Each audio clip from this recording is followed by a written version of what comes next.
Hello friends, good evening. Our today's topic is about the recruitment, that is meaning, methods, merits, demerits. As you know, you have already studied about the public administration, its meaning, its scope in your first year class. Now, personal administration is a part of public administration and recruitment is also a major part of personal administration. Personal administration जो आप अभी पढ़ रहे हो उसका concept, उसका meaning, वो public administration का एक मेजर पार्ट है। एंड रिक्रूटमेंट जो है, पॉलिसीज़, मीनिंग्स, मेथड्स, वो पर्सनल एडमिनिस्ट्रेशन का मेजर पार्ट है। तो अभी हम रिक्रूटमेंट का मेथड, मीनिंग, इसकी मेरिट्स, डिमेरिट्स सब कुछ देखेंगे। चैप्टर के ऑब्जेक्टिव्स क्या हैं, हम ये चैप्टर क्यों पढ़ रहे हैं recruitment. To understand the approaches to match the supply and demand of labour. Job के अकॉर्डिंग जिस लेबर की डिमांड है उसको सप्लाई प्रोवाइड करवाना। लाइक आप कोई भी ऑर्गेनाइजेशन रन कर रहे हो, आपको ऑर्गेनाइजेशन में किसी काम के लिए किसी एम्प्लॉय की ज़रूरत है, तो उस एम्प्लॉय की ज़रूरत को पूरा करना रिक्रूटमेंट का क्या होता है, एम होता है। Understanding the importance of recruitment. Recruitment की इम्पोर्टेंस क्या है। Weighing advantages, disadvantages of internal and external recruitment. पहले हम इंटरनल एंड एक्सटर्नल रिक्रूटमेंट का मीनिंग समझेंगे, जिसको हम डायरेक्ट इनडायरेक्ट रिक्रूटमेंट बोलते हैं। फिर हम उसके advantages, disadvantages means merits, demerits करेंगे। तो की रिव्यू टर्म जो इस पूरे चैप्टर का वो रहेगा recruitment. Now introduction. Recruitment is the heart of public personal administration since the efficiency of the government machinery and the quality of the services rendered by it depends upon the soundness of its recruitment system। कोई भी organisation है, यहाँ पे हमारा organisation government machinery को हम लेके चलते हैं, तो गवर्नमेंट की मशीनरी एंड उसकी क्वालिटी ऑफ सर्विसेज, गवर्नमेंट क्या प्रोवाइड करवाएगी, सर्विसेज जो प्रोवाइड करवाती है उसकी क्वालिटीज़ क्या रहेगी, डिपेंड करते हैं कि उस सिस्टम को कौन चला रहा है। जो एम्प्लॉयज़ हैं वो कितने एफिशिएंट हैं, कितने स्किल्ड हैं, कितना उनको एक्सपीरियंस है। तो यानी कि ह्यूमन रिसोर्सेज के ऊपर डिपेंड करता है, उसके पर्सनल्स के ऊपर डिपेंड करता है। तो जो ये पर्सनल हैं अच्छे हों, स्किल्ड हों, एफिशिएंट हों, तो ये ऐसे पर्सनल्स को ढूंढने के लिए, ऐसे पर्सनल्स को सर्विस में लाने के लिए, उनको रिटेन करने के लिए ही जो मीनिंग है वो है रिक्रूटमेंट। एक फेमस ऑथर हैं ग्लेन स्टैहल, उन्होंने रिक्रूटमेंट को कॉर्नरस्टोन बोला है पर्सनल एडमिनिस्ट्रेशन का। Unless recruitment policies soundly conceived there can be little hope for building a first rate staff. अगर आपका रिक्रूटमेंट पॉलिसी अच्छी नहीं है, आप रिक्रूटमेंट करते हुए उन सभी बातों का ध्यान नहीं रख रहे जो आपकी ऑर्गेनाइजेशन में एक पर्टिकुलर जॉब के लिए नेसेसरी थिंग्स हैं, जॉब के क्वालिफिकेशन, जॉब के स्पेसिफिकेशंस, जॉब का नेचर, तो आप फर्स्ट रेट स्टाफ को अपॉइंट नहीं कर पाओगे। First rate staff means efficient staff को अपॉइंट नहीं कर पाओगे और आपका ऑर्गेनाइजेशन अच्छी तरह से रन नहीं करेगा। Now meaning of the term recruitment को यॉन्डर, एक ऑथर है, उसने क्या पॉइंट आउट किया है। Recruitment is a process to discover the sources of manpower to meet the requirements of the staff. Staff की रिक्वायरमेंट को कंप्लीट करने के लिए आपको मैन पावर को ढूंढना पड़ेगा। किस तरह की मैन पावर कहाँ मिलेगी, क्या उसकी क्वालिफिकेशन चाहिए आपको। Employ effective measures to attracting that manpower. उस मैन पावर का आपको पता है कि वो कहाँ आदमी हमारे लिए अच्छा काम कर सकता है, उसको अट्रैक्ट कैसे करोगे। In adequate numbers to facilitate effective selection of an efficient workforce. जो ज़्यादा से ज़्यादा लोग आपके रिक्रूटमेंट प्रोसेस के लिए अप्लाई करें और आप उनमें से बेस्ट पीपल्स को चूज़ कर लो। ये प्रोसेस जो है पर्सोनल्स को ढूंढना, देन उनको सर्विस में लाना, रिटेन करना, अटेन करना, that is all a recruitment process. So the purpose of the recruitment is to locate sources of manpower to meet job requirements and job specification. तो सिंपल वर्ड्स में हम ये बोल सकते हैं रिक्रूटमेंट का मतलब है जॉब की ज़रूरत के हिसाब से, जॉब के पर्टिकुलर स्पेसिफिकेशंस के हिसाब से मैन पावर को ढूंढना और उसे सर्विस में लेके आना रिक्रूटमेंट है.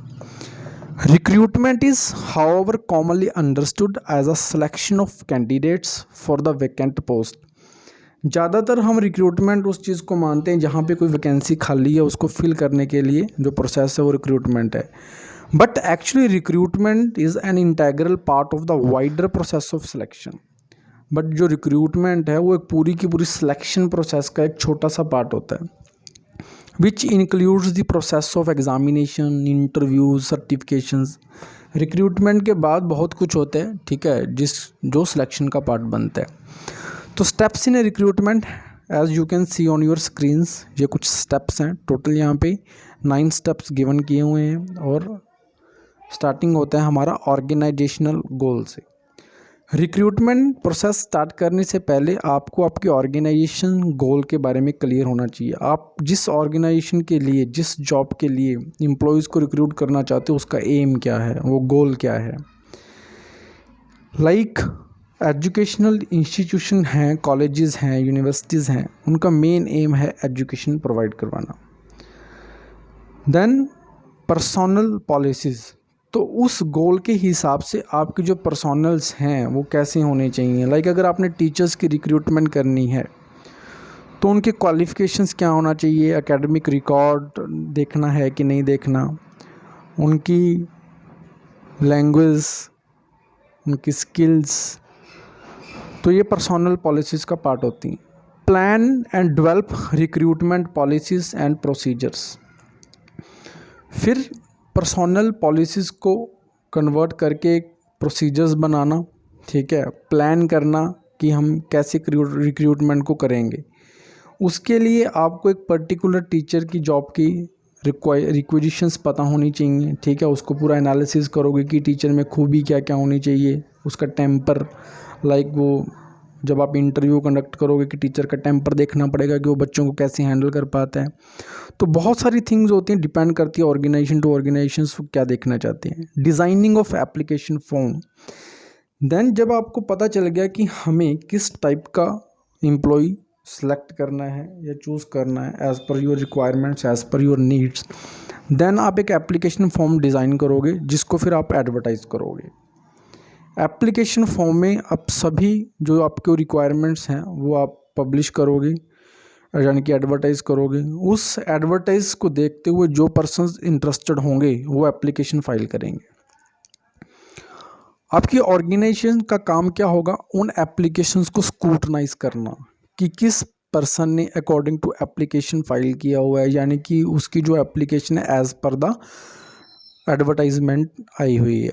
देन स्क्रूटनी ऑफ एप्लीकेशन के बाद आप उस पर्सन को सिलेक्ट कैसे करते हो, एग्जामिनेशन के थ्रू करते हो, वाइवा करते हो, ऑनलाइन इंटरव्यूज़ लेते हो, कैसे लेते हो, that is part of selection. वो सिलेक्शन का प्रोसेस थोड़ा लेंथी रहता है. देन अपॉइंटमेंट और रिजेक्शन. सिलेक्शन के एंड में आपको एक उसको ज्वाइनिंग लेटर देना होता है, फाइनल अपॉइंटमेंट उसकी हो जाती है, या फिर आप उसको रिजेक्ट कर देते हो.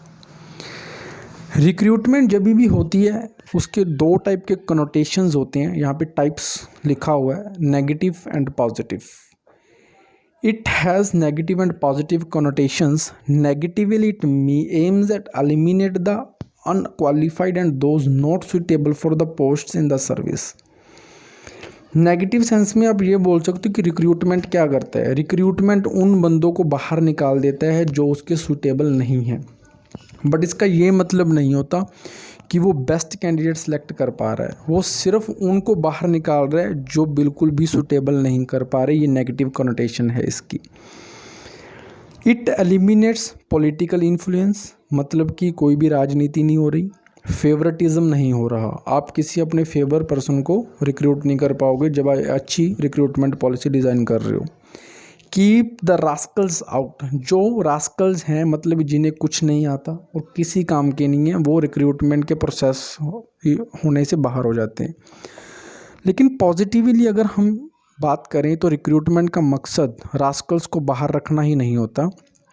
आपको अपनी वैकेंट पोस्ट के लिए एक बेस्ट कैंडिडेट ढूंढना होता है, और उसके लिए सिर्फ रास्कल्स को बाहर रखना ही ज़रूरी नहीं है, एवरेज पर्सन्स में भी आपको फिर क्वालिफाइड पर्सन चूज़ करने पड़ेंगे जो बेस्ट कैंडिडेट होंगे। मींस वैकेंट पोस्ट के लिए best qualified most competent persons को आपको चूज़ करना होता है। वो एक्टिवली तरीके से होता है। It attracts best qualified most talented highly competent personnel through concentration on the sources of supply. आप ध्यान से देखते हो कि कहाँ से आपको वो मैन पावर मिल सकती है। सोर्सेज ऑफ सप्लाई कहाँ से? कॉलेजेस से मिल सकती है। लाइक इंजीनियरिंग की जितनी रिक्रूटमेंट्स होती हैं, बड़े बड़े कॉलेजेस में कंपनीज जाती हैं, तो आपको ध्यान देना होता है कि कहाँ पे आपको बेस्ट मैन पावर मिल सकती है। नेगेटिव कॉनोटेशन में अगर देखें, in the beginning of the purpose of the civil service commission was to prevent favouritism, keeping rascals out instead of improving the positive standards of the public services और recruitment of a high grade personnel. Starting में जो civil service commission था वो किस तरह का exam बनाता था, उसका मकसद होता था कि फेवरेटिज्म को रोकना। वो नेगेटिव कॉनोटेशन लेके चलता था और रास्कल्स को बाहर रखना। उसने ये ध्यान नहीं दिया कि ऐसे कैंडिडेट्स को चूज़ करना है जो आपकी ऑर्गेनाइजेशन को एक स्टैंडर्ड प्रोवाइड करवाएं या फिर आपके ऑर्गेनाइजेशंस को बेस्ट एम्प्लॉय दें। पब्लिक सर्विसेज और recruitment of a high grade personnel उसका एम नहीं था। Traditionally two methods, open competitive exams, practically test were used. या तो आप ओपन एक कॉम्पिटिटिव एग्ज़ाम ले लो जिसमें एक एडवर्टाइजमेंट पब्लिश कर दी और उस एडवर्टाइजमेंट को जो भी एलिजिबल है उसको फिलअप कर सकते हैं और एग्ज़ाम दे सकते हैं, या फिर प्रैक्टिकल टेस्ट रखे जाते हैं, फिजिकली कुछ टेस्ट होते हैं। But undue amount of time and energy was spent in keeping the Rascals out. सिर्फ आप रास्कल्स को बाहर करने के लिए इतनी लंबी प्रोसेस रिक्रूटमेंट की करोगे तो आपको टाइम स्पेंड करना पड़ेगा, आपकी मैन पावर जो है वो खर्च होगी, एनर्जी खर्च होगी, पैसा खर्च होगा। Rascals have been kept out but so many man of vision and ability also. इससे रास्कल्स तो आपके बाहर हो सकते हैं, लेकिन कुछ ऐसे पर्सन्स भी बाहर रह जाते हैं जिनका एक विज़न, एक एबिलिटी है, बिकॉज वो एडवर्टाइजमेंट में आई ही नहीं रहे या फिर वो इंटरेस्टेड ही नहीं है। Emphasis upon apportionment and local residence requirements has in many instances unnecessarily restricted the area of competition and has run counter to the principle of securing the best available persons for every job. Organisation के लिए सभी peoples के लिए common paper design कर देना, general तरीके से उस एग्ज़ाम को कंडक्ट करना, जॉब को एनालिसिस अच्छे तरह से ना करना, ये नेगेटिव कॉनोटेशंस हैं। आप इससे उन पर्सन्स को बाहर रहने के लिए मजबूर कर देते हो जो बेस्ट पर्सन आपके लिए अवेलेबल हो सकता था। Also inordinate emphasis upon experience in a particular field restricted he candidate having a breadth of outlook to get recruited that is necessary to the modern administration. Changing nature of administration, मतलब administration का nature आपका change हो रहा है। आज की ज़रूरतों के हिसाब से आपको एक पर्टिकुलर फील्ड के लिए एक पर्टिकुलर पीपल चाहिए, ठीक है, उसको मतलब कि स्किल होना चाहिए। जनरल पीपल्स आज के टाइम पे काम नहीं कर सकते, या फिर उनको बहुत सारे एरियाज़ की अगर नॉलेज हो तो डिफरेंट डोमेन में भी वो एक्सपर्ट्स होने चाहिए। तो आपको इस तरह के पर्सन्स को रिक्रूट करना पड़ेगा, यानी कि highly grade highly skilled persons को रिक्रूट करना पड़ेगा। आप सिर्फ रास्कल्स को बाहर रखने के लिए एग्ज़ाम्स नहीं करवा सकते। पॉजिटिव कॉनोटेशन क्या कहता है? This connotation emphasis upon the keeping rascals out is not enough. मतलब कि जो नेगेटिव कॉनोटेशन है उसका बिल्कुल उल्ट है, ये अपोजिट चलेगा। But the personnel agency must actively engage in the quest for competence और active search for the best. आपको एक्टिवली अच्छे एम्प्लॉयज़ ढूंढने पड़ेंगे। The broad characteristics of positive recruitment, positive recruitment के ब्रॉड करेक्टरिस्टिक्स क्या हैं? Job and promotion analysis as basis for the recruitment. आपको जिस जॉब के लिए जो भी पर्सन चाहिए उसको पूरा पहले एनालिसिस करना पड़ेगा।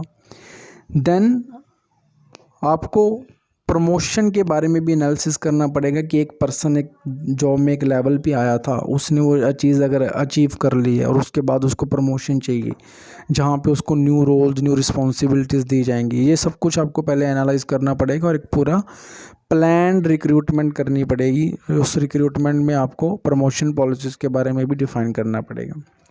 ये पॉजिटिव कॉनोटेशन है। Search actively depending upon most promising supply sources. फिर आपको एक्टिवली सर्च करना पड़ेगा कि अच्छे पीपल्स कहाँ से मिल सकते हैं। सिंपली आप न्यूज़पेपर में एडवर्टाइज करके या जर्नल एक एडवर्टाइजमेंट निकाल के अच्छे पीपल्स नहीं ढूंढ सकते, आपको एक्टिवली सर्चिंग करनी पड़ेगी। पॉजिटिव कॉनोटेशन को और एक्टिवली सर्च करने को एक बहुत ही फेमस लाइन में डिस्क्राइब किया गया, in comparison to the traditional methods it is like using a rifle in place of a shotgun. कहता है कि जब आप पॉजिटिवली कॉनोटेट करते हो रिक्रूटमेंट को तो एक राइफ़ल की तरह होती है, शॉटगन की तरह नहीं। राइफ़ल को एम करना यानी कि उसको निशाना साधना बहुत मुश्किल होता है, लेकिन इसकी जो प्रिसीजन होती है, इसकी जो एक्यूरेसी होती है बहुत ज़्यादा होती है और ये दूर तक क्या करती है, अटैक करती है।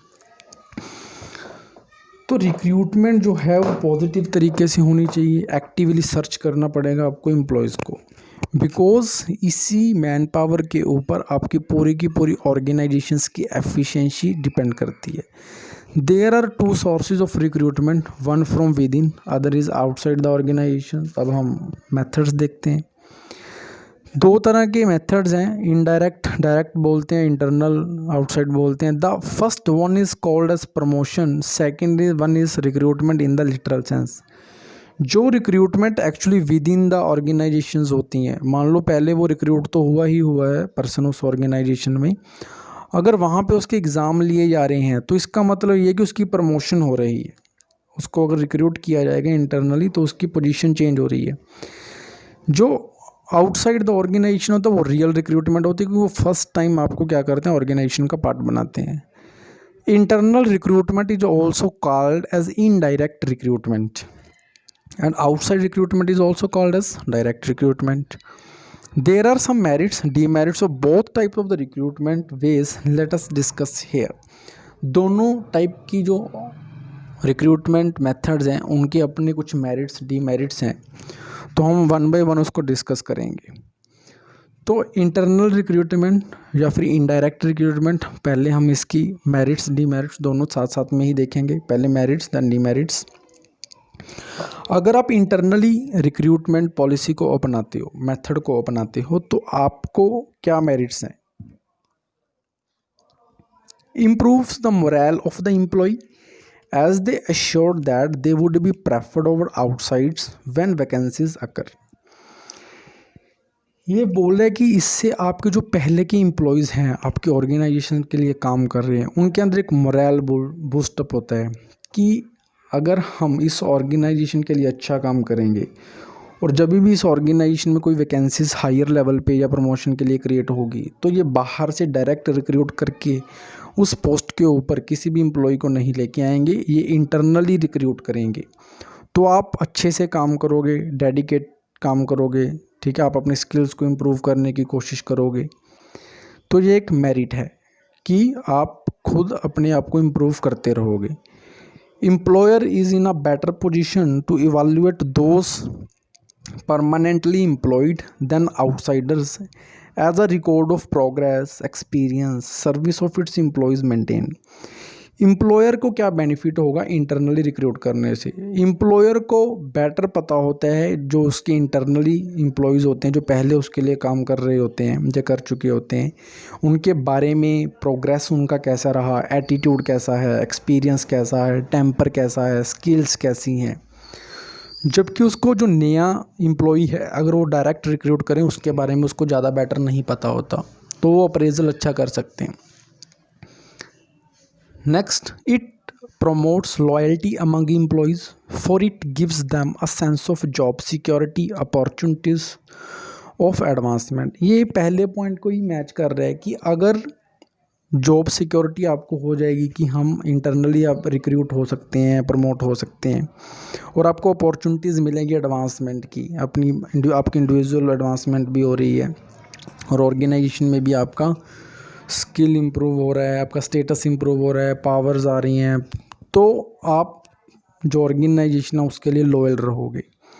अगर वही ऑर्गेनाइजेशन आपको प्रमोशन के चांसेस नहीं देती या फिर आपको टेम्परेरीली रिक्रूट कर रही है, तो आप उसके लिए डेडिकेट होकर काम नहीं कर पाओगे। आप हमेशा काम चोरी करोगे, ठीक है, आप लॉयल नहीं रहोगे। Older employees require less training to understand the nature of work atmosphere.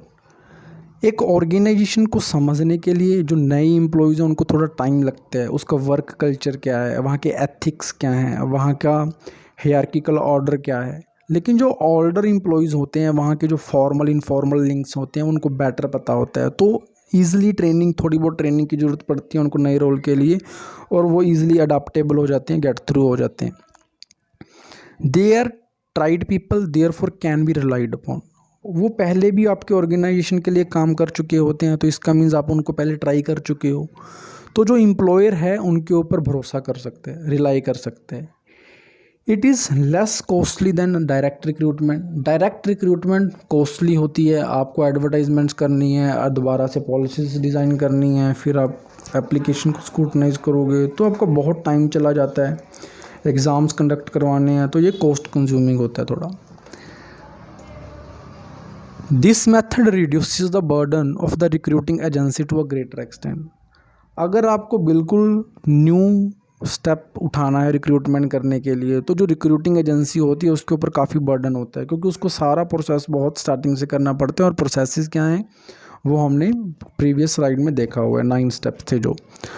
तो हर एक स्टेप के लिए मान लो आपको पेपर शीट्स अरेंज करनी है, स्टाफ अरेंज करना है, फिर देन चेकिंग है, तो बर्डन तो आता ही है।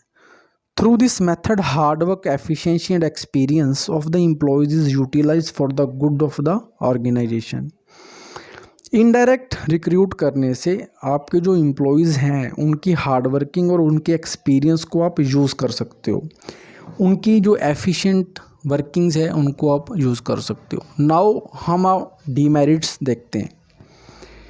It often leads to inbreeding and discourages new blood from entering an organization.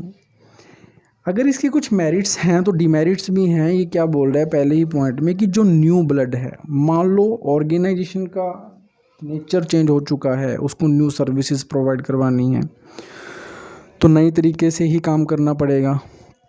Like मान लो ऑनलाइन एजुकेशन आ गई, तो जिस बंदे को ऑनलाइन एजुकेशन के मेथड्स पता नहीं है वो थोड़ा हेजिटेशन फील करता है। तो न्यू ब्लड को अगर आप रिक्रूट नहीं करोगे तो आपकी ऑर्गेनाइजेशन में एफिशिएंसी नहीं रहेगी, और अगर आप इनडायरेक्ट रिक्रूट कर रहे हो तो न्यू ब्लड को ऑर्गेनाइजेशन में आने से रोका जा रहा है, और इसके बहुत ही सीरियस कॉन्सिक्वेंसेस हो सकते हैं। There are possibilities of lack of internal employees of good quality that may tackle the changing scenario of work. अगर आपका वर्क का सिनेरियो चेंज हो चुका है, वही जैसे मैं बोल रहा हूँ कि नीड्स चेंज हो चुकी हैं, आपका एटमॉस्फेयर आपसे डिमांड कुछ और कर रहा है, आपके कस्टमर्स आपसे कुछ और डिमांड कर रहे हैं जो आपके पुराने एम्प्लॉयज़ के पास स्किल नहीं है, तो आपकी ऑर्गेनाइजेशंस को नई टेक्नोलॉजी, नए पीपल लेके आने पड़ेंगे जिनको उनके टेक्नोलॉजी के अडाप्टेबल हैं, उनको यूज़ करनी आती है। आप केस कंसीडर कर सकते हो आजकल के टाइम में ऑनलाइन एजुकेशन के लिए।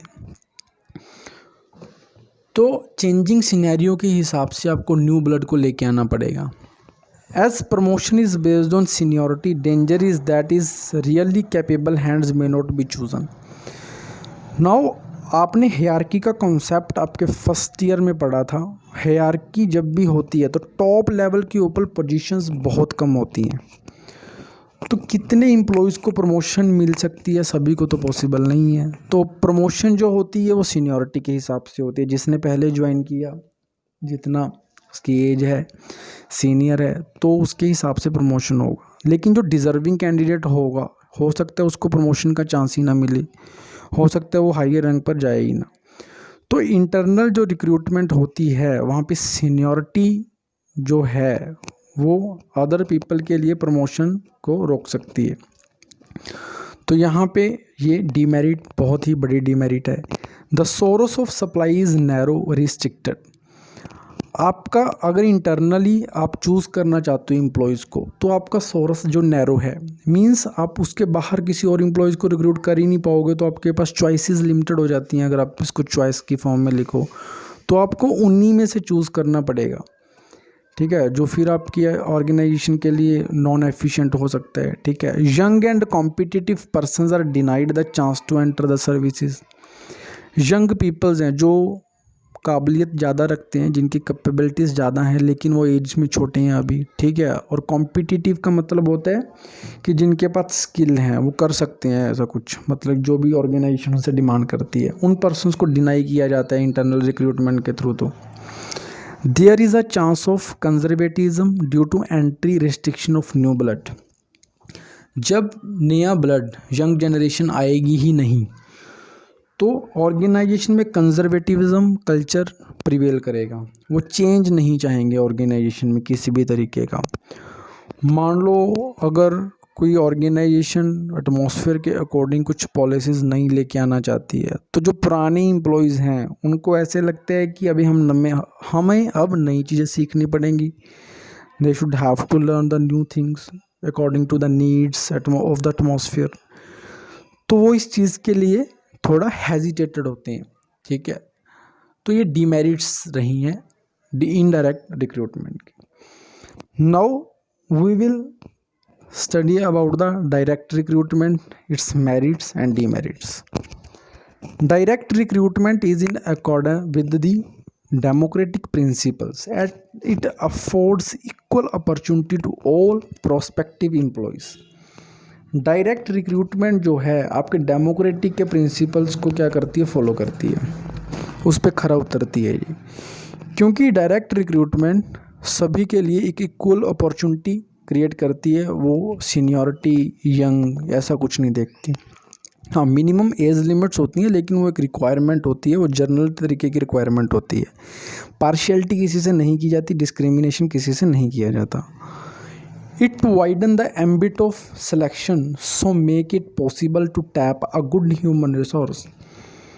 आप एडवर्टाइजमेंट कर चुके हो, वो एडवर्टाइज हो चुकी है, तो उस एडवर्टाइजमेंट के लिए जो एलिजिबल है कोई भी अप्लाई कर सकता है।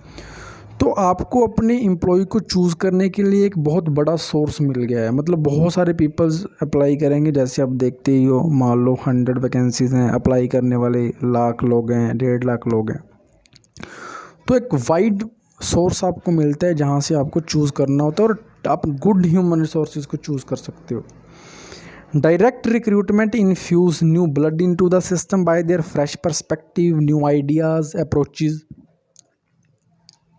डायरेक्ट रिक्रूटमेंट जो है उसके होने से आपकी ऑर्गेनाइजेशन में यंग पीपल्स आएंगे जिन्होंने नई नई स्किल्स सीखी हुई हैं, न्यू आइडियाज़ आपको देंगे, न्यू अप्रोचेस आपकी ऑर्गेनाइजेशन को देंगे।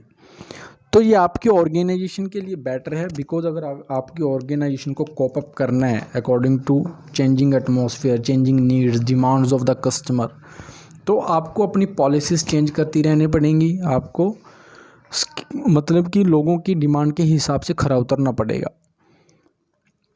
Direct recruitment motivates employees already working for the organisation to keep themselves up to date with new information lest they lose in for the higher post to outside players.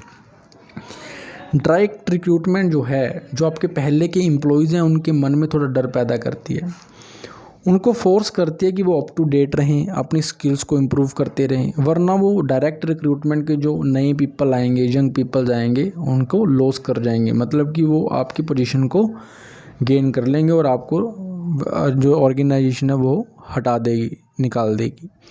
तो ये एक benefit है, आपकी जो employees हैं वो क्या करते रहेंगे, अपने आप को अप टू डेट रखेंगे। Services can keep pace with the changing time, so keep organization in competition। Direct recruitment होने की वजह से आपको नए नए एम्प्लॉयज़ मिल रहे हैं, जो नई स्किल्स उनके पास हैं, वो चेंजिंग टाइम के अकॉर्डिंग आपकी ऑर्गेनाइजेशन को कंपटीशन में रखेंगे, बिकॉज आपकी ऑर्गेनाइजेशन क्या कर सकती है, पीपल्स की डिमांड को पूरा कर सकती है अकॉर्डिंग टू चेंजिंग एटमॉस्फेयर। अब हम इसकी कुछ डीमेरिट्स देखते हैं। डायरेक्ट रिक्रूटमेंट का डिमेरिट क्या है? Direct recruits lack experience and practical know how. Inexperience people recruited to the responsible positions. जो पीपल डायरेक्ट रिक्रूट होकर आते हैं उनको अभी एक्सपीरियंस नहीं होता, वो बिल्कुल यंग होते हैं. प्रैक्टिकल नो हाउ भी उनको नहीं पता होता कि प्रैक्टिकली किसी सिचुएशन को कैसे डील करना है. तो इनएक्सपीरियंस पीपल होते हैं, उनको अगर रिस्पॉन्सिबल पोजीशंस आप दोगे तो आपकी ऑर्गेनाइजेशन के लिए थोड़ा हार्मफुल हो सकता है. This system of recruitment is time consuming. Direct recruitment time consuming है, वो आपको पहले ही हम बता चुके हैं. तो डीमेरिट्स, इसका बड़ा डीमेरिट है ये. Training becomes a necessary thing for young recruits. Young recruits को आप बिना ट्रेनिंग के अगर आप डायरेक्ट पोजीशन को ऊपर अपॉइंट कर दोगे, उनको फील्ड में भेज दोगे तो बेटर अचीव नहीं कर पाएंगे, उनको पता ही नहीं चलेगा क्या करना है. तो उनकी ट्रेनिंग के लिए बहुत एक लंबा टाइम पीरियड चला जाता है. उनको बताना पड़ता है आपकी वर्क कल्चर के बारे में, एथिक्स के बारे में, हायरार्की के बारे में, कोऑर्डिनेशन लाइन के बारे में. तो ट्रेनिंग एक टाइम कंज्यूमिंग है और ये मस्त हो जाती है. It curbs the chance of progress for those who are already in service. जैसे नेगेटिव कॉनोटेशन में हम बात कर रहे थे कि जो पीपल्स अगर इनडायरेक्ट होगा तो उनको चांस मिलेगा प्रमोशन के लिए, लेकिन अगर आप हायर पोजीशंस को डायरेक्ट रिक्रूटमेंट के थ्रू फिल करोगे तो जो ऑलरेडी पीपल्स हैं उनको प्रमोशन के चांसेस कम हो जाएंगे. Employees will not do work with loyalty and passion if there is no chance of promotion for them. अगर उनके लिए प्रमोशन का कोई चांस नहीं होगा, दोबारा उनको डायरेक्ट रिक्रूटमेंट जैसी है कि उसके थ्रू एग्ज़ाम पास करके ही लगना पड़ेगा, तो उनकी लॉयल्टी नहीं रहेगी, वो ऑर्गेनाइजेशन के लिए अच्छा काम नहीं करेंगे. ये बड़ी डिमेरिट है इसकी, आपके ऑर्गेनाइजेशन की एफिशिएंसी कम होगी. तो अगर हम ये चूज़ करना चाहें कि कौन सा मेथड बेटर है, डायरेक्ट मेथड बेटर है कि इनडायरेक्ट मेथड बेटर है, तो दोनों ही मेथड हमारे लिए मस्ट हैं. कोई भी एक मेथड के ऊपर आप फुली रिलाई नहीं कर सकते. The two methods are mutually exclusive. All organisations take recourse to either or both of the same time to meet the personnel requirements. सभी ऑर्गेनाइजेशन में अप्रॉक्सी क्या रहता है कि दोनों ही मेथड्स लिए जाते हैं उनको रिक्रूट करने के लिए, और ये एक बेस्ट मेथड है. Indeed best solution to problem is happy combination of both the method. और आपके ऑर्गेनाइजेशन के लिए यही बेस्ट रहेगा कि आप दोनों मेथड्स को फॉलो करो. वो क्यों, वो आप इस पूरे लेक्चर में देख ही चुके हो. तो थैंक्स फॉर वॉचिंग. हमारा आज का टॉपिक यही था, रिक्रूटमेंट. होप सो आपको इसका मीनिंग समझ आया होगा, और अगर नहीं समझ आया तो बार बार इस वीडियो को देखो, और कोई डाउट्स है तो आप क्लियर कर सकते हो. Thank you for watching.